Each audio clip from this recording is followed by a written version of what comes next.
Bismillahirrahmanirrahim. Assalamualaikum warahmatullahi wabarakatuh. Waalaikumsalam warahmatullahi wabarakatuh. Alhamdulillahirabbil alamin.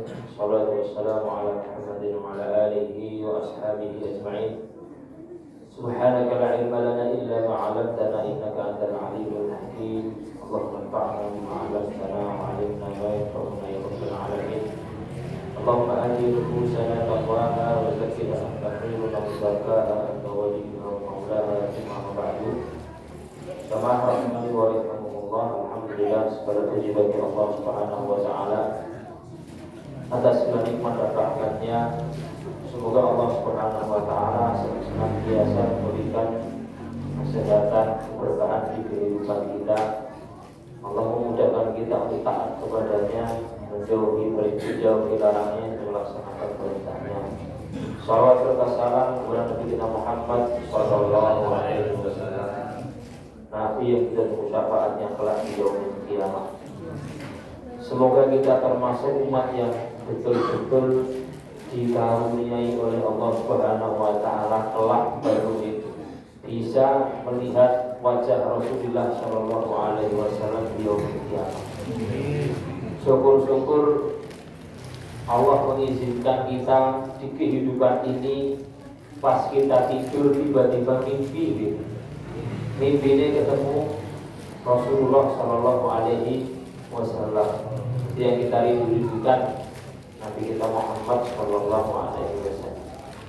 Bismillahirrahmanirrahim. Kita akan melanjutkan tema di minggu lalu. Sebelum kita masuk ke pembahasan, kita akan sedikit seperti biasa mulai dengan mukaddimah. Yang pertama adalah kita ingin sedikit menyinggung dan mentadabburi, mendalami ayat di surat An-Naml ayat 40 tentang kisahnya Nabi Sulaiman. Jadi betul-betul cerita kesalahannya, tapi anak jadi ini terjadi lagi. Alhamdulillah.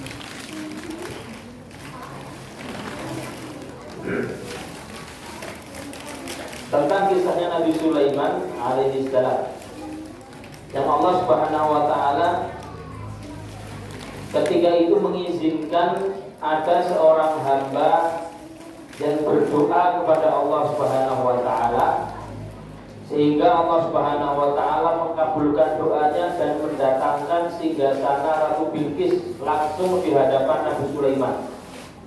Dan ketika itu didakwahi Ratu Bilqis agar datang dalam keadaan Islam. Nabi Sulaiman ingin agar singgasananya itu di sini sebelum Bilqis datang. Terus kemudian menawarkan ke jin. Jin mengatakan, ana atika bihi qabla an taquma min maqami.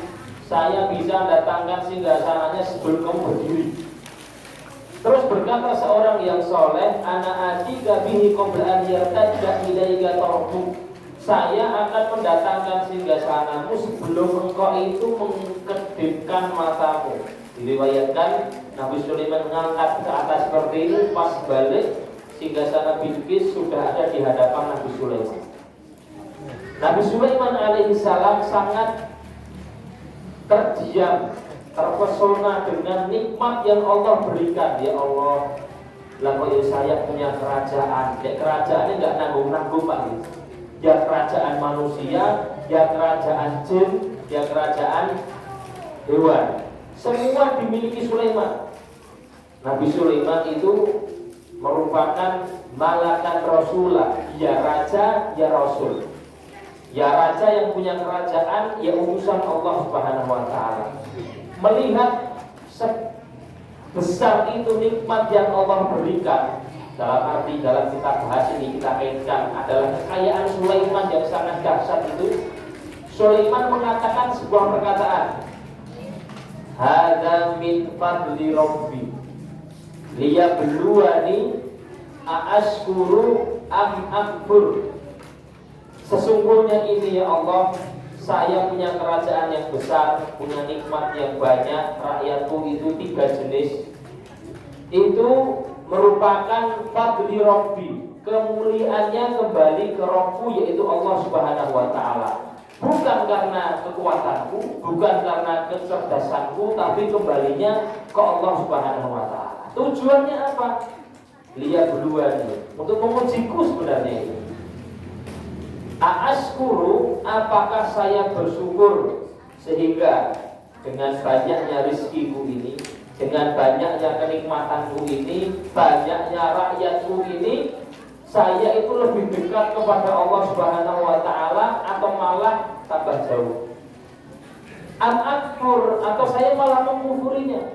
Mentang-mentang punya rakyat yang banyak, semena-mena, mentang-mentang punya harta yang banyak, semena-mena, kemudian melampaui batas.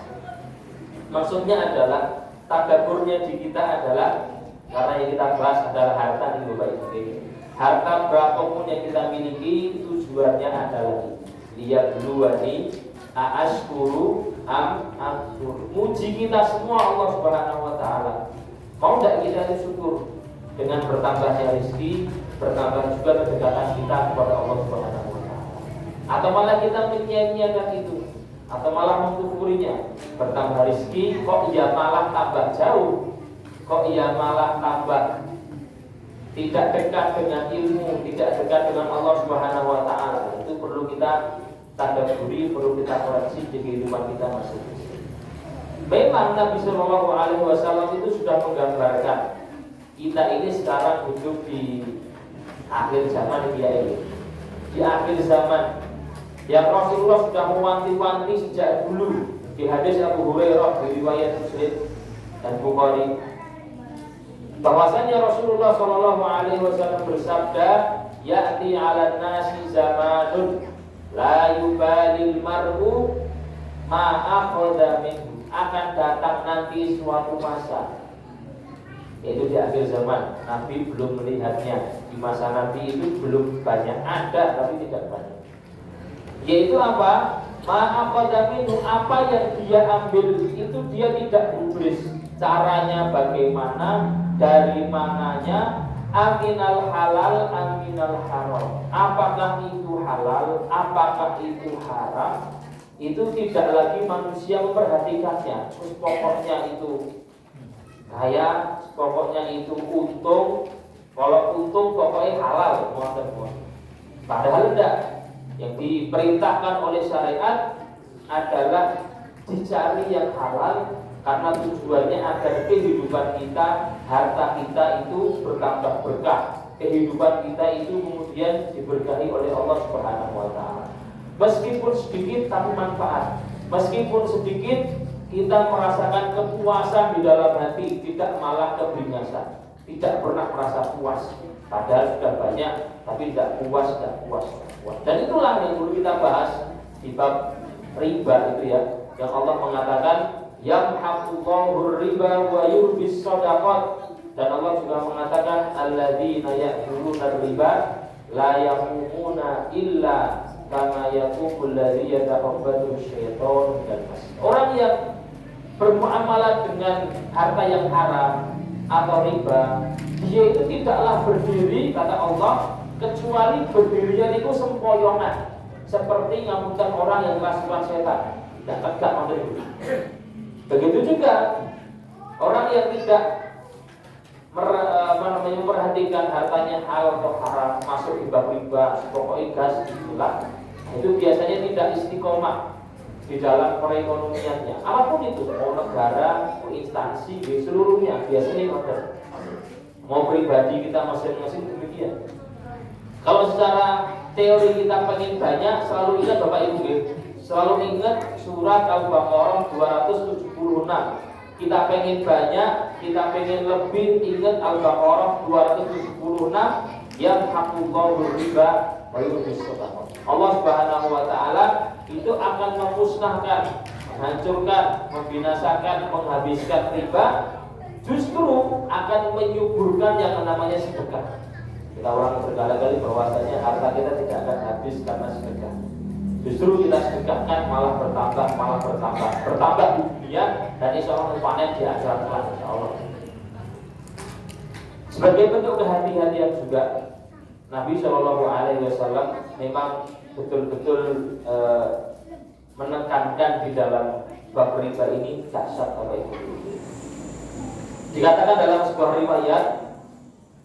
riwayat Ahmad, dirhamu riban ya'kuluhu rajulu wa huwa ya'lam, bahwasanya satu dirham riba saja, satu dirham riba yang berarti 12.000, sekarang satu dirham itu sekedar uang sekecil itu, kalau dia makan dari hasil riba itu wa huwa ya'lam, dan dia tahu kalau itu riba, asyaddu min sintatin wa talatina zina, itu dosanya lebih dari zina 36 kali. Masya Allah.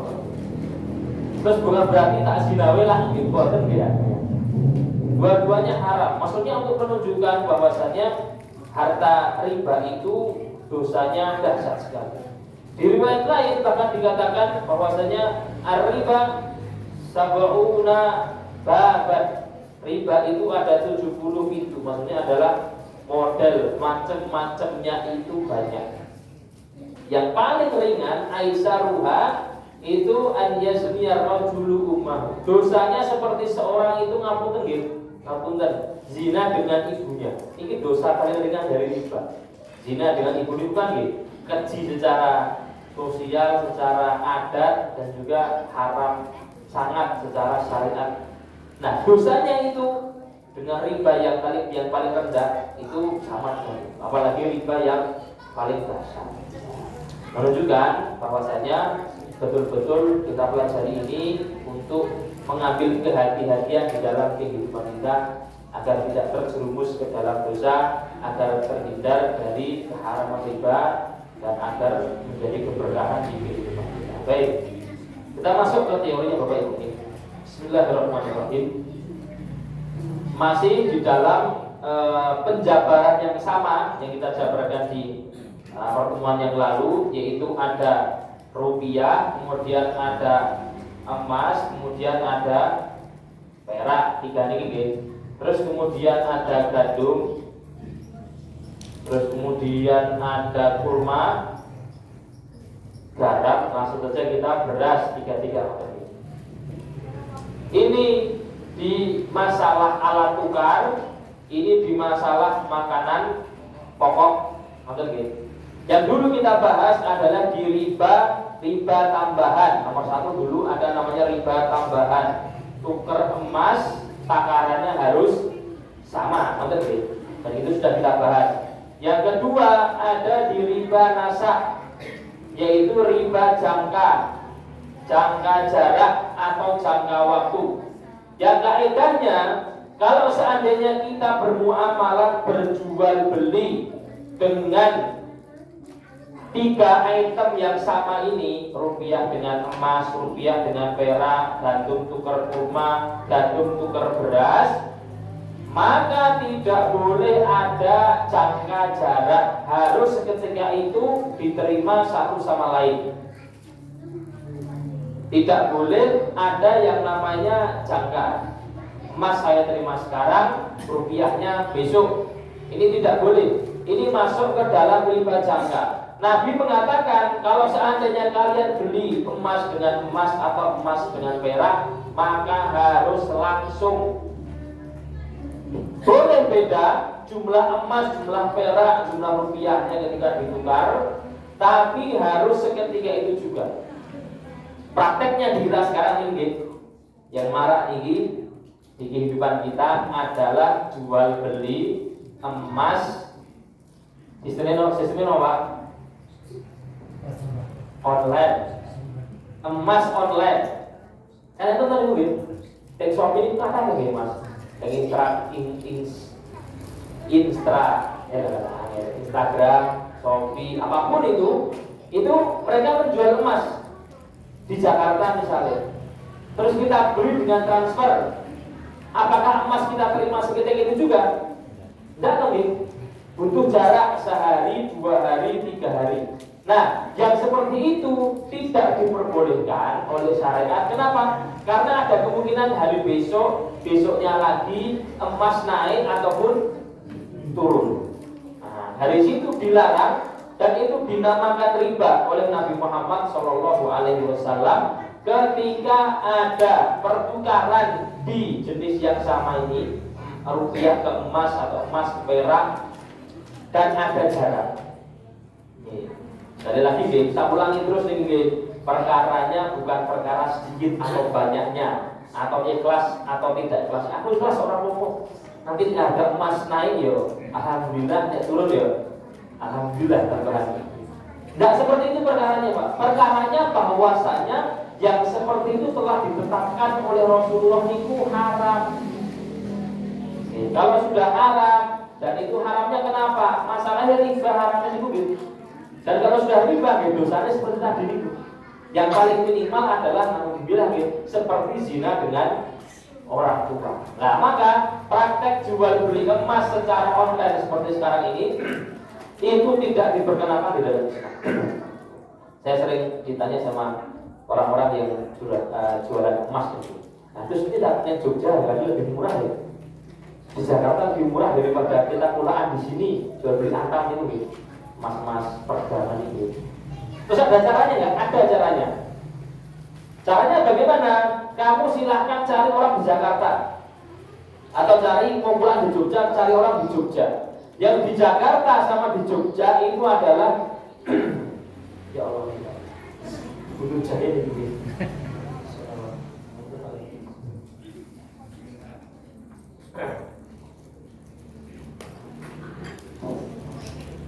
Yang di Jakarta atau di Jogja itu sebagai wakil kita, sebagai wakil teman kita punya teman di sana. Saya memasrahkan kamu sebagai wakil saya untuk membeli emas di kedai fulan di Jakarta sana. Kita hubungi dulu. Di Jogja dihubungi. Lalu bagaimana? Uang kita transfer ke dia. Tak transfer ke kamu sebagai wakil saya dalam jual beli emas. Dan wakil hukumnya seperti kita sebagai pembeli sama persis.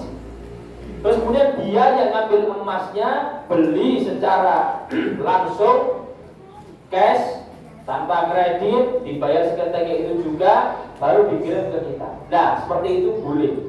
Itu betul nakali gitu, seperti itu gitu. Tapi kita mencari cara halalnya. Kalau seandainya kita transfer ke sana langsung dan kita yang beli ke penjualnya tidak terjadi, ya dan dia tidak terjadi bayar secara langsung, maka nanti jatuh ke akad ribawi. Nah, ini riba secara jangka atau masak. Nah, maka ini hati-hati. Dan ini saya kira jarang terjadi. Yang sering terjadi yang ketiga ini, yaitu adalah riba di hutang. Prakteknya ini dua. Ada namanya riba jahiliyah. Ini yang dua ini Pak. Di sini babnya di bab jual beli, pertukaran rupiah ke emas. Ini kan jual beli, boleh ngambil untung asalkan seketika itu juga dibayar. Yang di sini babnya adalah bab hutang.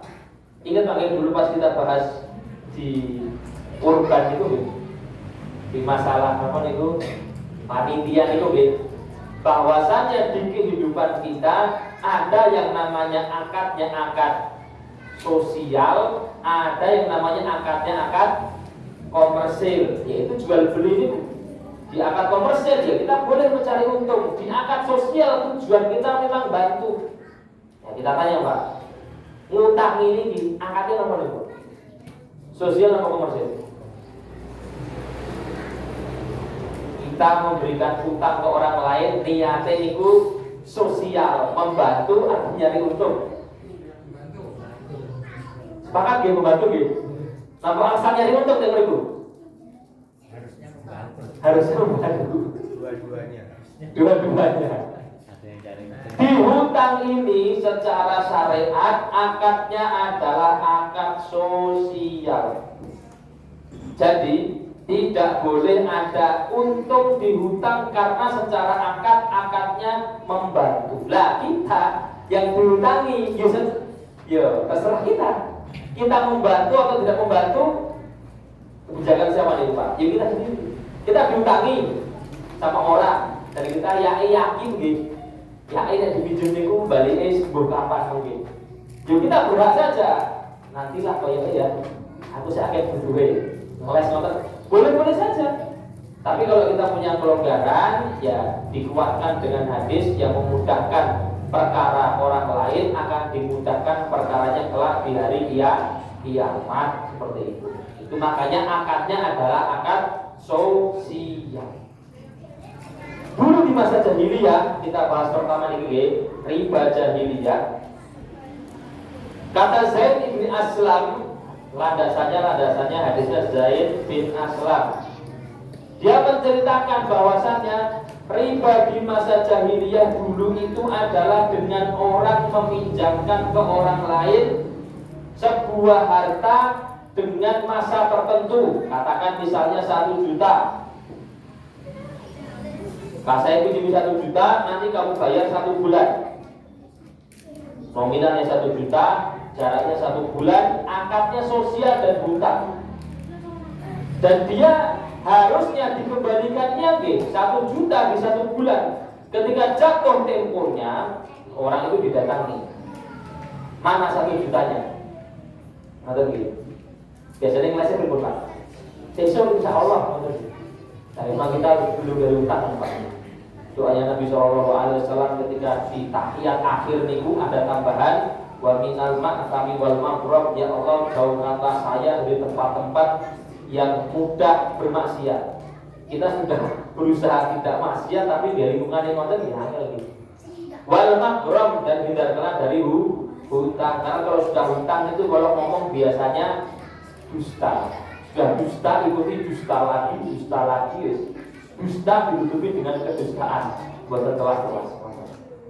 Nah, ketika datang 1 bulan 1 juta di jahiliyah dulu, orang mengatakan sini bayar 1 juta. Kalau kamu tidak punya, maka tidak apa-apa, saya undur hutangmu 1 bulan lagi, tapi 1 bulan lagi kamu bayarnya 1,5 juta.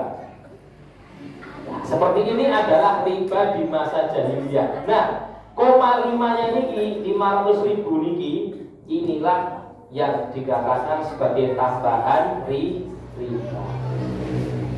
Ini tidak ada kesepakatan di awal Pak. Di awal dikatakan ya tak 1 juta 1 bulan, gitu Pak.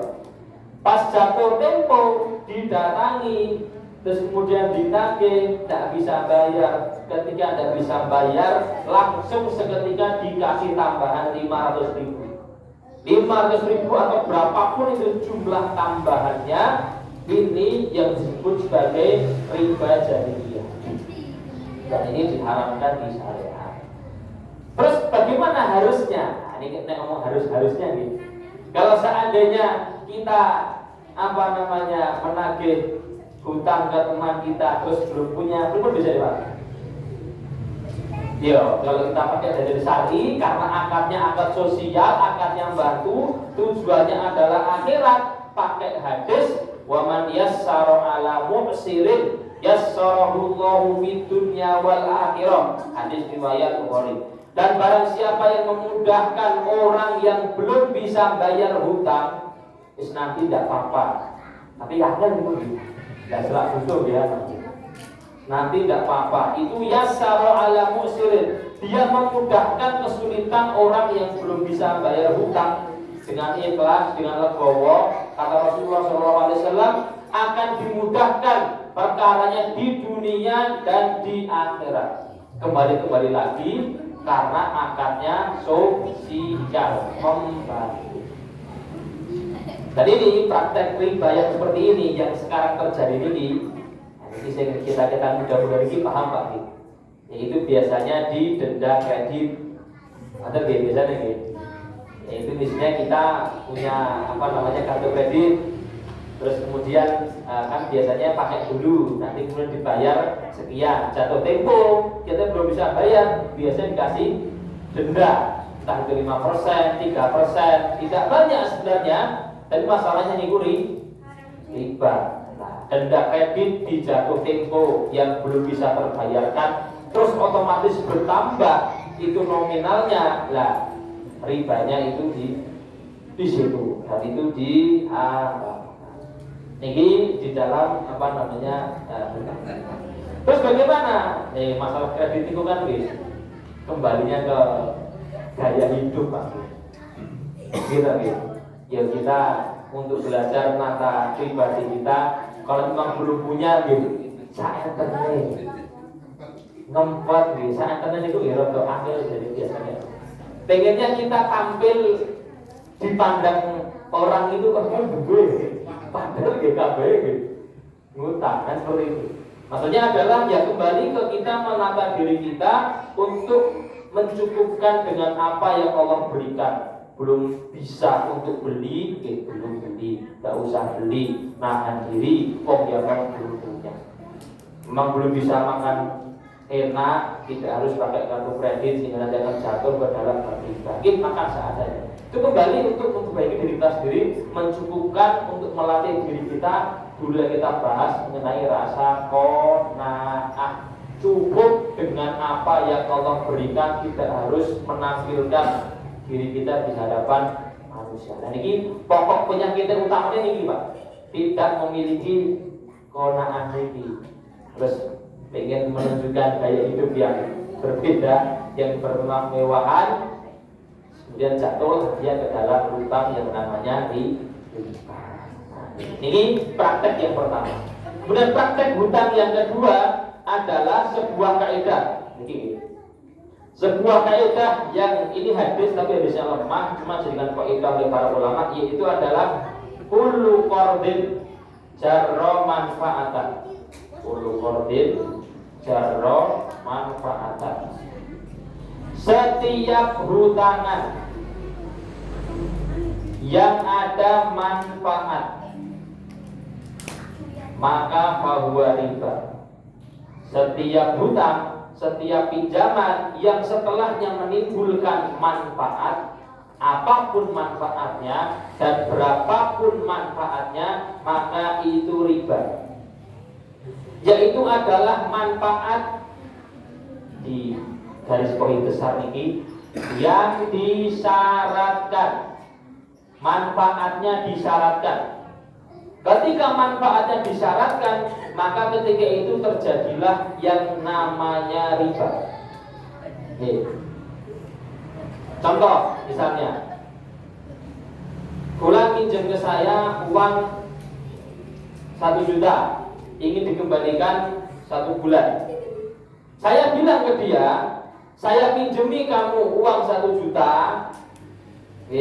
tapi nanti setiap hari mijeti aku 10 menit. Nah, mijeti 10 menit itu Pak, niku riba nih.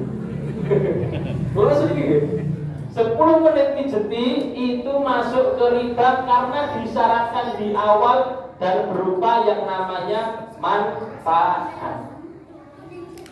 Jadi kalau seandainya kita minjemi, pun minjemi dikembalikan seperti itu, tidak harus ada manfaat. Tujuannya apa? Biar tidak ada kejenjangan antara yang minjam dan yang dipinjami. Kan biasanya pakai uang gitu.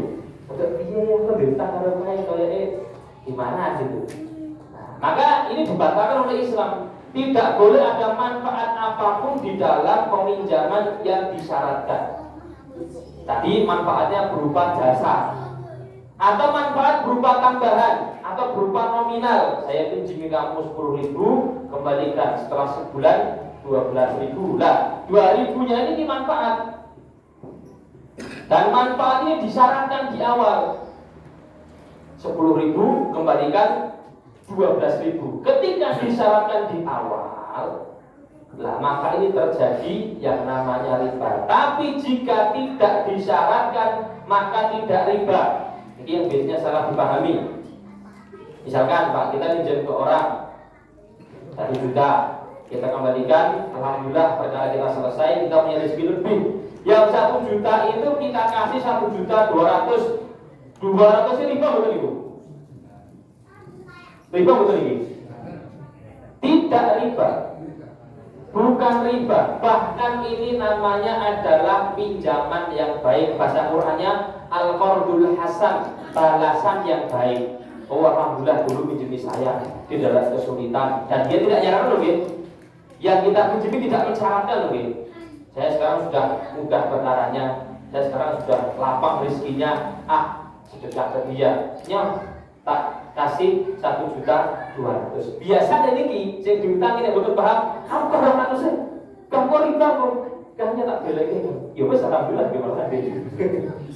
Tapi 200 itu bukan merupakan riba karena tidak disyaratkan di awal. Kita kasih ke dia, kita demi 1 juta selama sebulan, terus kita sukarela tak sedikit setiap hari ngoten gitu.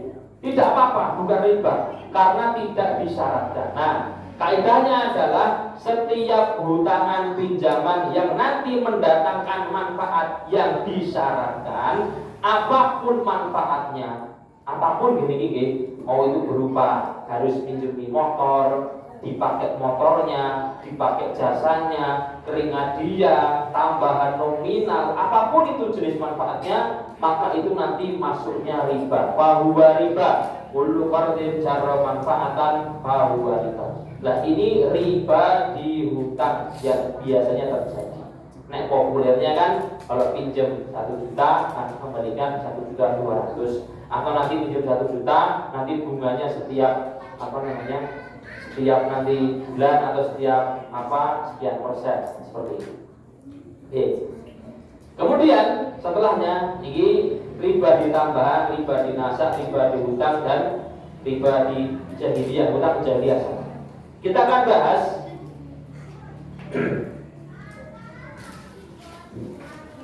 di dalam bab riba ini. Tidak semua tambahan riba, tidak semua tambahan itu adalah riba. Oke, harap dipahami ini. Tidak semua tambahan itu riba. Di dalam akad jual beli contohnya Pak. Saya jual ini tab, saya jual cash, silahkan bayar 5 juta. Kalau kredit silahkan bayar 6 juta. Beriba betul itu? Riba betul itu? Kalau cash ini 5 juta, kalau kredit silahkan bayar setiap bulannya 1 juta selama 6 bulan, sehingga 6 juta. Cash 5 juta, kredit 6 juta. Yang seperti itu meskipun ada tambahan di nominal, tapi bukan riba. Bukan riba. Ribanya terjadi ketika jual beli dianggap sah tanpa pembeli menentukan pilihan apakah cash atau kredit. Yang seperti ini dalam fikih namanya adalah al-bai'u bit-taksid, namanya at-taksid. Taksid itu adalah nyicil, jual beli dengan nyicil, dan ini diperbolehkan di dalam syariat. Diperbolehkan dalam, jadi kredit yang saat ini kok enten dan banyak dan bisa tanpa ada ribanya, asalkan harus ambil biasanya ini. Asalkan itu hanya dengan 2 sisi saja, antara kita pembeli dan antara beliau sebagai penjual. Antara kita sebagai pembeli, kita bilang ke dia, nyotak cash laptopmu seharga 5 juta, atau tak kredit ya, setiap bulan saya bayar 1 juta sampai 6 bulan sehingga saya 6 juta. Yang seperti itu halal dan itu boleh.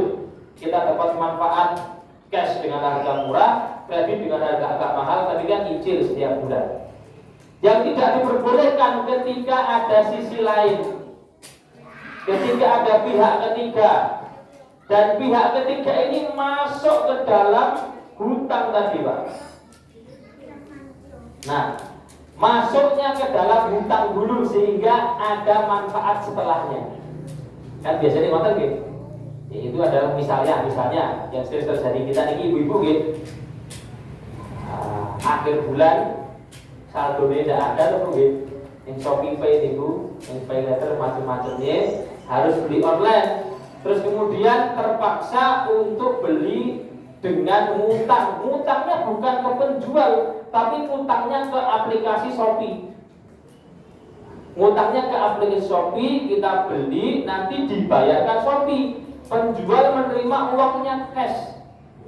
Uangnya itu utuh, barang yang kita beli dia dapat hasil. Cuman kita ada pihak ketiga, dan pihak ketiga Shopee ke kita itu ngutangi uang, menghutangkan ke kita uang dengan jumlah tertentu, nanti akan ada cicilannya. Nah, biasanya cicilannya nanti ada disyaratkan ada tambahan sekian persen. Ketika sudah masuk pihak ketiga seperti ini, yaitu masuknya ke dalam bab hutang dari jual beli kredit, nah ketika itulah masuk ribanya di riba hutang seperti ini. Kita jual beli motor atau mobil, ketika langsung ke dealer tanpa ada pihak bank sah-sah saja ketika kredit, tapi kan jarang, bahkan sulit, atau bahkan tidak ada, lewatnya harus leasing dan lain sebagainya. Nah yang di situ itu yang menjadikan ribanya itu ada. Terus bagaimana solusinya? Kembali kita sini Pak. Ngempet nih, kona'ah ini dengan apa yang belum kita punya, belum kita miliki, nah, sehingga kita bisa selamat dari babnya bab riba. Kemudian di dalam akad jual beli juga ada dua perbedaan. Ada di dalam akad jual beli itu yang namanya gharar. Ada akad jual beli yang namanya murabaah. Ini biasanya praktek yang sering terjadi gitu. Ingat panggil di dalam akad perpindahan uang ini hendaknya betul-betul harus ditelaah akad awalnya. Dan biasanya ada orang ke kita, "Nyoh, tak modali 5 juta." Ini akadnya apa itu Pak? Ke kita ini. Ini tak kasih modal 5 juta. Kita harus tanya, 5 juta itu apa ini? Akadnya apa ke saya? Ya tak kasih 5 juta, sana silakan jualan celana misalnya itu. Kita tanya, 5 juta ini akadnya akad apa? Kamu ngutangi saya kan? Kalau ngutangi saya mau. Karena nanti saya harus mengembalikan 5 juta. Saya nggak tahu punya atau tidak 5 juta. Tapi kalau kita terima, maka 5 juta ini harus kita kembalikan 5 juta karena akadnya dia ke kita adalah utang, dan 5 juta ini boleh kita kelola sesuai keinginan kita. Karena itu sekarang adalah menjadi hak kita. Tapi kalau dia ngasih ke kita 5 juta, saya tak murabaah sama kamu ya. Murabaah ini adalah saling cari untung, bahasanya dimodali. Ini penting di akadnya masalahnya. Akadnya kita murabaah ya. Arti murabaah itu adalah tidak ada yang namanya pengembalian sesuai nominal. Oke, mana uang 5 juta, kamu cuma bisa modal, akadkan murabaah, saling cari untung dengan saya. Jadi itu boleh di Islam. Saya akan kelola uang ini untuk memutar yang namanya jual beli celana. Nanti setelah 1 bulan kita kalkulasi antara modal dan juga untung. Apakah untung atau buntung? Oke. Nek untung maka untung bareng, persenannya disepakati di awal. Nek buntung buntung bareng. Dia rugi uang, kita rugi tenaga. Lah ini di dalam lafal biasanya kita tak modali. Nah, tak modali ini harus diperjelas. Gharar ini murabaah nggih. Murabaah tadi dengan hutang itu beda perkaranya. Akad gharar di dalam Islam itu namanya adalah ketidakjelasan. Ketidakjelasan. Nah, ini kedah hati-hati di dalam akad ketidakjelasan di dalam berjual beli, karena dilarang oleh Rasulullah Shallallahu Alaihi Wasallam tanpa kita sadari. Nah, ini sering mainan Shopee sering Pak ini. Jual beli mystery box. Apa mystery box itu? Kotak wonten niku tulisannya mystery box, harganya 10.000 ya. Isinya apa? Menguntung-untungan. Kalau seandainya dapat banyak, ya alhamdulillah, enggak banyak lah. Nah, niku di dalam Islam dilarang karena tidak ada kejelasan barang yang dibeli.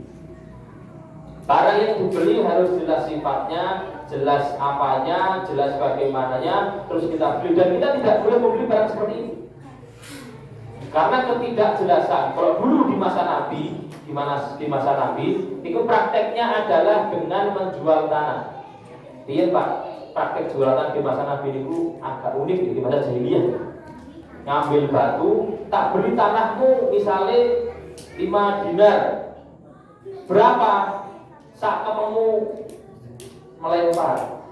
Ya nek lemparannya jauh ya, nek kepalanya jeblok semacam tok niku nggih. Tidak seperti itu. Jadi itu kan ketidakjelasan. Dilarang sama Rasulullah Shallallahu Alaihi Wasallam. Dan dulu orang itu sampai menjual cincinnya onta, bai'ul habalil habalah. Tak jual keturunan onta ini yang kedua. Jadi ada onta yang hamil. Saya sebagai pemilik onta mengatakan tak jual ke kamu dengan harga 5 dinar anaknya dari yang hamil ini. Ini keluar hidupnya benar terus gitu. Apalagi nanti dia akan hamil. Nah, seperti ini adalah ketidakjelasan di dalam akad, di dalam jual beli, itu juga dilarang di dalam Islam. Namanya adalah gharar, itu adalah ketidakjelasan. Cuman memang bab gharar, maksud saya bab gharar ini sedikitnya di syariat dimaafkan. Bab riba mau sedikit banyak itu dia tetap riba haram. Meskipun hanya sekian ribu, 1.000, 2.000, 3.000. Tapi di dalam ketidakjelasan gharar ini diampuni Pak. Contoh jual beli gharar yang kita semua mengalaminya, terpraktekkan dan itu dibolehkan oleh ulama. Sewa kamar mandi. Kita naik tank itu toilet itu loh. Kencing berapa ribu itu? Alhamdulillah gitu. Enten tulisannya Pak, 2005 ciduk itu betul. Betul gitu. Yuk kita ada yang kalau kencing itu gitu, sur rampung itu biur. Mandi 5.000. Gitu. Enten sing mandine kowe bebek nonton kok ane sing dulu. Ini sak jam ngono nggih. Bayar berapa niku? Ya 5.000. Ini kan ketidakjelasan di jual beli airnya. Gitu. Tapi tidak jelasnya ini nggih. Jadi gharar. Cuman karena itu sedikit sulit dihindari, maka seperti itu dimaafkan. Karena sulit dihindari sedikit. Nah, ini di bab akad jual beli gharar dimaafkan. Tapi di bab riba ini syariat tidak memaafkan.